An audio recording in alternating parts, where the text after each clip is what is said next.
It's the home stretch of the regular season, and we're all locked in on the finish for Virginia Tech hoops. Can the men recover from a tough loss to SMU and keep themselves in first-round bye position for the ACC tournament? A loss to the 8-13 Syracuse Orange? How will the women's squad recover, and are they still in the bubble picture? That's all going to be answered in this edition of the 3304 Tip-Off Show. We're talking hoops in the Moss Art Center studios as we welcome you into this edition of the 3304 Tip-Off. I'm Kyle Marchak, my man Carter Hill across the desk. We've got a fun show for you today. And let's start with the men for basketball here at Virginia Tech. They just lost to a close one against SMU here at home, but how about that big win for Mike Young last week down in Tallahassee? Well, first off, it feels like Virginia Tech is actually in a pretty decent position in the ACC. You're 5-7 after the way you started. I feel like you got to be feeling pretty good about yourselves. And kind of some of that momentum started to turn when the Hokies went down to Tallahassee. They beat up on Florida State 76-66. And as you alluded to, Mike Young's 400th career victory. Well, guess what? You turn around, you get 401 in Charlottesville. First time the Hokies have taken down the Cavaliers in John Paul Jones Arena since 2018. And yes, you did fall to SMU this week, but I think the Mustangs potentially could be an NCAA tournament team. And I think Virginia Tech played well in that one, just a tough loss at home on Wednesday. Yeah, and when you look at the list of active winningest coaches in the ACC, you see some big names that you're used to missing,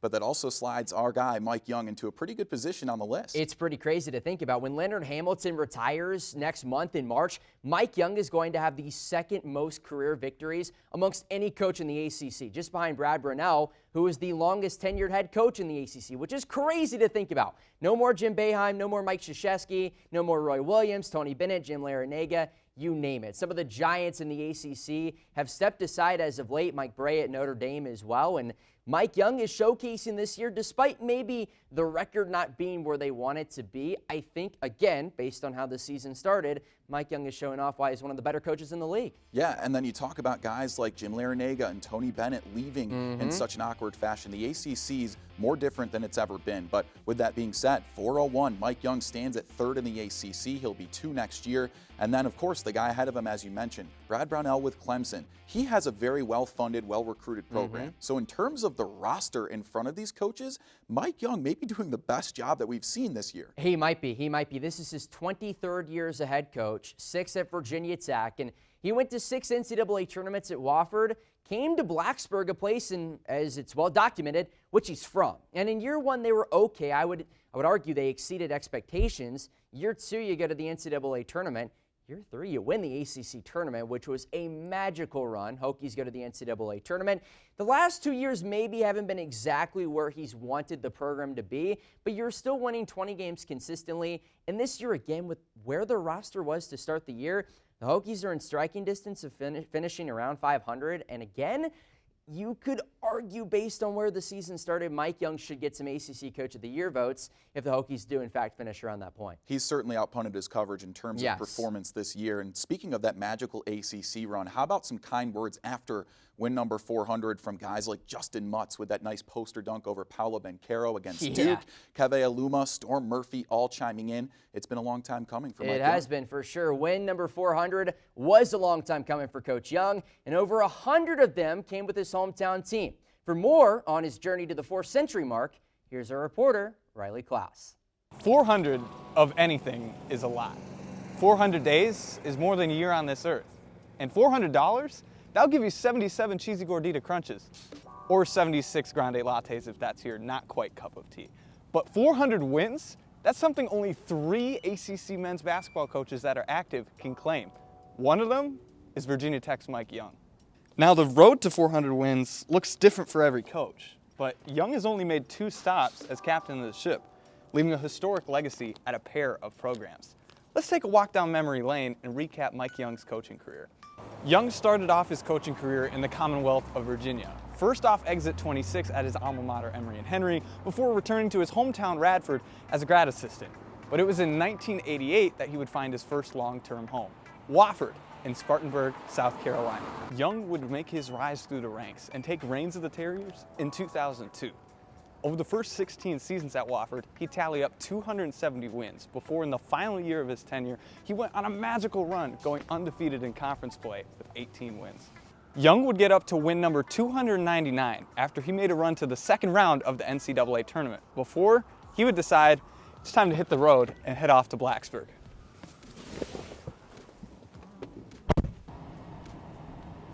Young's first win as a Hokie would give him career win number 300. And by the second year as the head coach of Virginia Tech, he already had the Hokies back in the NCAA tournament. But it was the final W's of his third year as the Hokies head coach that might have more weight than any other W's of his career. Entering the ACC tournament, Virginia Tech was the 7th seed. But Tech would leave Brooklyn with 4 wins in an odds-defying run, including defeating the top seed Duke to take the ACC tournament title. With 391 wins entering this season, the elusive 400 was in reach. And Coach Young's squad would secure it with a 10-point victory in Tallahassee, led by a double-double by Toby Lawal. So after 23 seasons of being a head coach, Mike Young has over 400 career victories, 6 conference tournament titles, 7 NCAA tournament appearances, and 5 Conference Coach of the Year awards. No matter how much is left in Mike Young's coaching journey, he can proudly look in the rearview mirror, knowing he left a historic legacy on 2 programs. Geez, 76 lattes really is a lot. Thank you, Riley. Great stuff as always. Kyle, let's look at the highlights from Wednesday night. Virginia Tech SMU, the first ever meeting between the Hokies and the Mustangs. Here we go from Castle Coliseum. 21-15 SMU on top. Ben Burnham knocks one down from the corner, cuts the deficit down to 3. Later in the half, how about Jaden Schutt? Really come on as of late. The transfer from Duke ties it up at 30, a left wing 3, and it's a brand new ball game. Matt Cross, though, how about him? He had 21 in the victory for SMU, ties the game at 35, where we remain there heading into the halftime break. Then we head to the second half. Chuck Harris got some praise from Mike Young after the game. You can see why. Trifecta here to start off the half. He finished with 20, knocked down 4 threes in the contest. The young, athletic Tyler Johnson responds with a 3 of his own, makes it 61-59 later in the half, gives Virginia Tech the lead from the right wing. Chuck Harris again, bang, from beyond the arc, breaks the tie again. Another triple to give the Mustangs a 3-point advantage, and then Harris with a dagger 3, 74-68, and from there, the Mustangs kind of ran away with it. Harris again on the extra pass, knocks it down from deep, and SMU scrapes by with a win, 81-75, the final score. So the Hokies off of win number 400 for Mike Young, a big victory over their rivals over in Charlottesville, come off with a close loss in what could have been a resume-building win. Where are they at now? Let's go to Landon for a midseason check-in. This season for the Virginia Tech men's basketball team can certainly be likened to that of a roller coaster. We've seen ups, downs, and a bunch of entertaining twists and turns. With that in mind, let's travel back in time before the season was even on the loading dock. It's fair to say the team faced challenges before the festivities began. Temple transfer Hyzier Miller was dismissed from the team on October 23rd, just 12 days before the season got underway. Despite technical difficulties pre-launch, the beginning of the ride was smooth as ever. Easy wins against non-con opponents Delaware State and USC Upstate, plus a close 58-52 victory against Winthrop saw this young, transfer-filled team get off to a 3-0 start. Now, have you ever been on an amusement park ride where it's designed to hang at the apex right before the big drop? That's how this next stretch felt for a lot of Hokie fans. A 6-game losing streak ensued, headlined by the loss at home to Jacksonville University. This was the Dolphins' first Power 4 win since 2010. That loss and a couple other close ones, including a 64-59 home loss to Pitt, left fans on the front row of the car with their feet dangling, waiting for a win. Well, they finally got what they wanted. Back-to-back wins against North Carolina A&T and Navy finally freed the Blacksburg faithful from a tension-filled wait. Fast forward about a month, the Hokies hosted the Hurricanes in a battle of winless ACC teams. In phenomenal Malijal Poteet fashion, Virginia Tech pulled out a win for the ages to secure their first conference win of the season. This is the part of the ride where everybody has their hands up and is screaming, and guess what? It gets better. The squad was able to climb back into 500 in ACC play after back-to-back wins at Cal and home against NC State. After this stretch, the ride stalled yet again. The Hokies faced 3 decent teams in Wake, Georgia Tech, and Clemson, but weren't able to come out on top in any of them. This has been a reoccurring theme for the team, not being able to go a full 40 minutes against the best of him.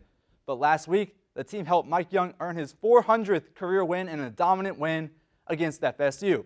This was followed by a huge road dub at Castle Coliseum North, the first for the Hokies since 2018.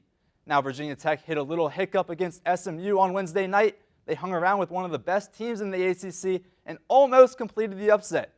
Overall, it's safe to say that this ride has not been the smoothest, but it's definitely had its Kodak moments.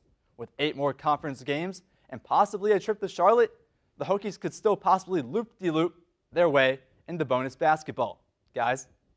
Thank you very much, Landon. While the men look to get back to 500 and hope for an NIT berth, the women are looking for an NCAA tournament berth, and they just hurt their odds, Carter, with a loss to Syracuse. So let's dig into the highlights. Noon tip-off here in Blacksburg. The 8-13 Syracuse Orange visit Castle Coliseum. Sophie Burrows, a 3 to make it 8-7 for the Cuse. She had 8 trifectas on the night, knocking her first one down here. Karis Baker responds, and 1, make it 23-18 Hokies, as Karis Baker went right to the rack on that one. Georgia Woolley on the and 1 makes it 37-25, a response for the Cuse, who start to break away by 12 just before halftime. And Burrows won from beyond the arc, 44-32 as we move to the second half. Moving on to the second half, indeed. How about Lonnie White, the transfer from Utah, knocks one down from downtown. This is a 7-point game. Virginia Tech surges out of the gate. And how about White once again? And 1 4-point game in Blacksburg. It's 68-64. But Burrows once again. Virginia Tech ties it at 77. 5-0 run for the Cuse. She knocks one down from deep. It's a 5-point lead for Syracuse. And then finally, Angelica Vasquez puts it away for the Orange, makes it a 7-point game. And Syracuse comes to Blacksburg and takes down Virginia Tech 93-87. Well, while the women look to turn things around in Blacksburg, this program's impact on women's athletics in Blacksburg is undeniable. For more on National Women and Girls in Sports Week, let's toss it to Phoebe Winters. Wednesday, February 5th, marked the 38th annual National Girls and Women in Sports Day. The holiday was originally established in 1987 by President Ronald Reagan to commemorate Olympic volleyball player Flo Hyman for her achievements and work for equality. Today, National Girls and Women in Sports Day recognizes women's past and present sports achievements and celebrates the positive influence of women and girls' participation in sports from on the field to off the field. Speaking of women's positive influence on sports, how about them Hokies? Sunday, the Virginia Tech women's basketball team outshot the SMU Mustangs 79-71 as 5,762 fans cheered them on at Castle Coliseum. Now, over 5,000 people is an impressive crowd for the female Hoopers. However, the Hokie women were not always such a popular attraction. The first official varsity status women's basketball team at Virginia Tech was established in 1976. But before then, female athletes competed on the Sixtettes, which was later renamed the Turkey Hens, a co-ed basketball team established in 1923 by one of Virginia Tech's first female students, Ruth Louise Terrett. The women's team struggled at first to gain support from their community. As one female student noted in a 1926 diary entry, a few of the boys did come and always rooted for the opposing team. Not very sportsmanlike, but maybe someday it will be different.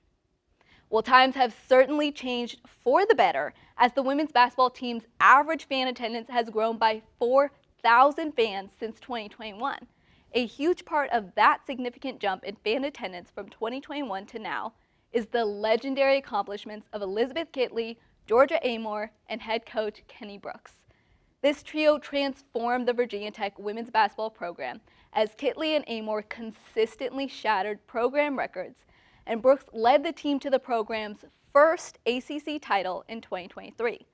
Brooks' squad was beloved by the Virginia Tech community, which is why the departure of Brooks and Amor came as a huge shock to the fan base and sowed a lot of doubt in the future of the program. However, head coach Megan Duffy seemed to quell fans' doubts after a dominating 99-57 victory over UNC Wilmington in the season opener and a scrappy fight against Iowa in their first week.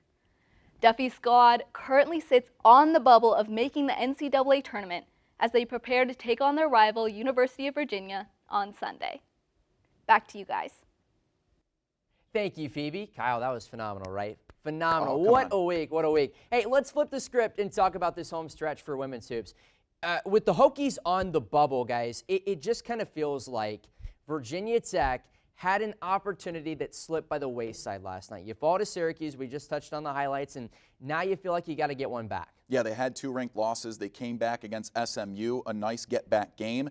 And then it was supposed to be an easy win against Syracuse, but Leggett Jack is just really coaching that team down or up there in Syracuse. So with that being said, let's take a look at the upcoming schedule for Virginia Tech. It does not get easy for them over the next 4. It starts with a visit to UVA, who's 12-11 overall, but at 11th in the ACC, they still have an RPI of 74, and they beat Virginia Tech at home not too long ago. Up next, at number 13 UNC next Thursday. That team's pretty darn good, 20-4 overall. But at 8-3 in the ACC, they're just 6th in the All-Coast Conference. And speaking of All-Coast, then they have Stanford visiting them for conference play. We've had enough conversation about how weird it is that we have these California teams, but Stanford, 11-11 overall. They might miss the tournament for the first time in nearly 4 decades, and they're 1-6 in ACC play, but they stand at 45 in the RPI, so clearly a team not to mess around with, and they just took North Carolina down to the wire.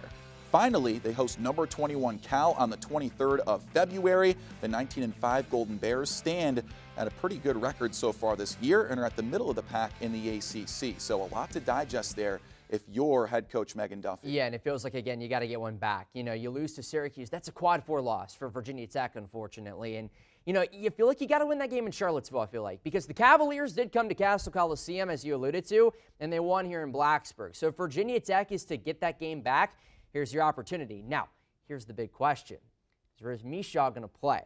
Because if she does, I think Virginia Tech has a shot to win the basketball game. If she doesn't, that's going to be a tough matchup down low against Natasha Lattimore. So is she going to play? I think that's the big question they can decipher the rest of their season. Going to Chapel Hill, that's always going to be tough to knock off Carolina. But I feel like after you lost to Syracuse, you almost have to win that game to kind of even out that loss the other night. And you know, Virginia Tech was in that last 4 in category, according to ESPN last week, or really even 2 days ago, rather. And now after that loss last night, you're kind of teeter-tottering dangerously close, and you need to get some of these back. Yeah, right now they're projected first 16 out, and what a lot of our reporters are saying here in Blacksburg. So they're still in the bubble, but they definitely took themselves out of that conversation. So with that being said, Carter, with missing pieces and a pivotal stretch of basketball to be played, how do the Hokies get back in the win column? Lucky for you, we have our first edition of Wagner's Winning Ways with Cody Wagner. What's the difference between a good coach and a great coach? Well, there's not many. They both run practice. They both encourage their players. They both call timeouts when it seems necessary. But in the end, the great ones win. Megan Duffy has dealt with some difficult losses in her short time in Blacksburg. However, each loss is a lesson learned, and that mentality has long been entrenched into the mind of Megan Duffy. Allow me to walk you through the Hokies' keys to victory moving forward with just a month to go until the ACC tournament. First, we start with a player who once said Olive Garden was her favorite restaurant in the Blacksburg area. Well, on a more serious note, Carly Wenzel has been balling out for the Hokies with over 20 points each of the last 2 games. Now, let's travel to Sweden, where Matilda Ek awaits. If Virginia Tech hopes to be effective in the postseason, Ek will have to be a major part.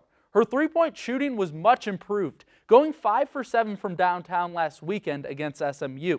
On the season, Ek has shot just 36% from distance, 4 points lower than her 40% mark a year ago. The next key piece is one that had to earn her stripes, Rose Misha. She transferred into Virginia Tech last year from Minnesota, and under coach Kenny Brooks was forced to play the 4. This meant she often played from beyond the arc on offense. Eventually, she was benched and replaced by Olivia Summiel. This season, Megan Duffy has inserted Misha at the 5. She seems much more comfortable in this Duffy-designed system. However, Misha was absent from Thursday night's loss to Syracuse. The Hokies are going to need number 4, particularly to hold down the paint on defense if they plan on making a postseason run. And perhaps the most shocking offseason change came in the form of Karis Baker. Last season, she was known primarily as a three-point threat, but not anymore. A year ago, over 85% of her shot attempts were from distance. This season, that number has dwindled down to just 40%. Her diversified offensive game has greatly increased her scoring production. Baker's been in double figures 11 of the last 12 contests. Lastly, I have to mention Virginia Tech's pace and offensive output. The Hokies are 13-2 when they score 70 or more points in a game. I'm going to say that again. 13-2. Megan Duffy has put a large emphasis on running the floor, which when Tech has coupled that with offensive efficiency, they've been very difficult to stop. At the moment, Virginia Tech will need some things to fall their way if they hope to play in the NCAA tournament. The Hokies must stay focused, relying on some of their key players along with maintaining their ridiculous pace of play. If Tech can come away with some big wins down the stretch, they might find themselves playing in March Madness after what was expected to be a rebuilding season. Megan Duffy has brought her winning ways to Blacksburg, and the Hokie faithful have fully backed the new style of play, which has always emphasized the most important thing: winning. Guys. Thank you very much, Dakota. The women could use Rose Mishaw's presence down the home stretch. And with that loss to Syracuse, they more than likely just took themselves out of that conversation for the tournament. And again, we just kind of talked about it a minute ago, but it feels like Virginia Tech can get back in the postseason picture if Rose Mishaw is healthy. If she's not, I do have my serious doubts. Now, Kel Peterson has been a phenomenal player down low for Virginia Tech. I don't know if you're ready to have her as your starting five. And again, remember last year, it feels like this place is cursed with your starting centers on the women's basketball team, because Virginia Tech seemed poised a year ago to make another run at the Final Four. Well, Elizabeth Kitley then goes down in the regular season finale at UVA. And now, we don't know anything about Rose Mishaw's injury, but what I will say is it was a little concerning that she was out with an injury yesterday and wasn't in attendance. Now, again, you don't want to speculate. You've seen that happen before with concussions, but I think maybe the Hokies are maybe hoping that's what it is. Because if she wasn't there, I'm concerned a little bit, concerned. Yeah, in terms of, the anonymity of how long she'll be out, that raises a lot of question marks for Virginia Tech women's basketball. But don't forget, men's basketball's got a good get-right game coming up in South Bend with Notre Dame tomorrow, and we'll see if Mishaw's back in the court come Sunday as Virginia Tech goes to Charlottesville and takes on Virginia for Commonwealth Clash number 2 this Sunday. That should be a good one. That should be a good one. Hey, next time we speak, both squads, they could have some resume-defining wins under their belt. Until then, for our reporters, Phoebe Winters, Cody Wagner, Riley Klaus, and Landon Weaver, my buddy here at the desk, Mr. Kyle Marchak, I'm Carter Hill saying so long from Blacksburg, and we'll see you next week on the 3304 Tip-Off Show.